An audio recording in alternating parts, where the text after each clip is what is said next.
One of the most iconic moments of the entire Star Trek franchise is when Zefram Cochrane met with the crew of a Vulcan spaceship in Earth's first official contact with any alien species. Since the Vulcans were friendly, all went well. However, what if it hadn't been the Vulcans? What if Zefram Cochrane's warp test flight in 2063 had attracted the attention of another species? Obviously, the Star Trek universe has hundreds of alien species, but I'll be listing off some more prominent ones, as well as a few others that can make for some notable first encounters. In the movie Star Trek First Contact, the Borg go back in time so that they're the first aliens to contact humans, and we get a glimpse of how that goes for Earth. If another species known for conquering other worlds had arrived first, Earth might not have been able to handle things so well, especially in the 2060s when it was recovering from a global nuclear war. These could include the Klingons, Romulans, Cardassians, Gorn, and Breen. Any of them could have occupied Earth long-term in a similar way that the Cardassians occupied Bajor in the 24th century. However, plenty of other species would likely have made for a more friendly first encounter like that of the Vulcans. These include, but are certainly not limited to, the Bajorans, Bolians, Trill, Denobulans, Saurians, Deltans, Benzites, and Hellions. As for Betazoids, humans might be a little unsettled by the fact that they're full telepaths who would be able to read their minds just by being near them. This could inspire xenophobia among some humans. Perhaps a deal could be worked out that Betazoids would only actively read individual minds if given consent, assuming they don't just do it subconsciously without being able to help it.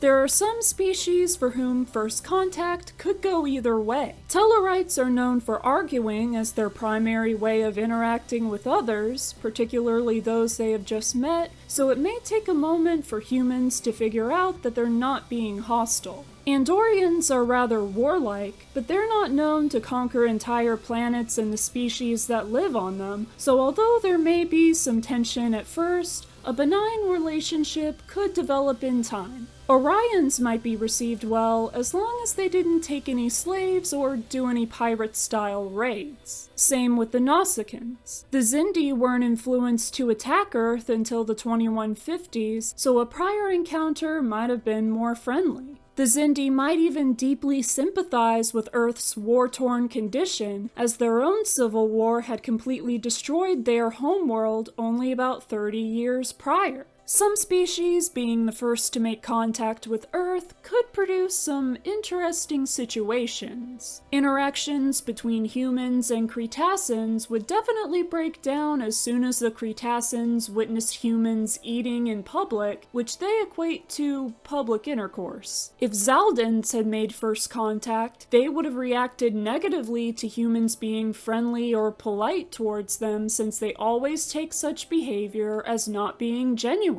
Temerians speaking in metaphors exclusive to their own culture would be confusing for both sides, as we see in the TNG episode Darmok. Some aliens, like the Cairn and Oz Nolus, can't speak at all without the help of technology, with Oz Nolus not even having a mouth to begin with. That also raises the question of whether something like a rudimentary universal translator would have been involved. One thing to note is that the Vulcans initially assessed that humans were not ready to go out and explore the wider galaxy, holding them back from doing so for nearly a century. Other species may have been more welcoming to let humans either join them in their exploratory missions, or let the humans embark on their own without oversight. As a result, the United Federation of Planets may have been founded earlier than the year 2161 and by different individuals. As I said, these are only a few of the many alien civilizations that were already warp-capable at the time when Cochrane performed his warp flight test, and any of those aliens could have made for any number of alternate first contact scenarios. There could even be scenarios where species who became warp-capable later, such as the Baul, instead instead did so earlier, or humans became warp-capable earlier or later than they actually did. Different species meeting and interacting for the first time is one of my favorite types of plots in Star Trek, since there are so many possibilities as to what could happen. It's all very fun to think about. What do you think of the alternate first contact scenarios I've laid out, and how do you think they would go? Which other species would make for an interesting first encounter with humans? Let me know in the comments. Thank you for watching this video. Be sure to check out my other Star Trek videos and subscribe for more in the future. Live long and prosper, and I'll see you next time.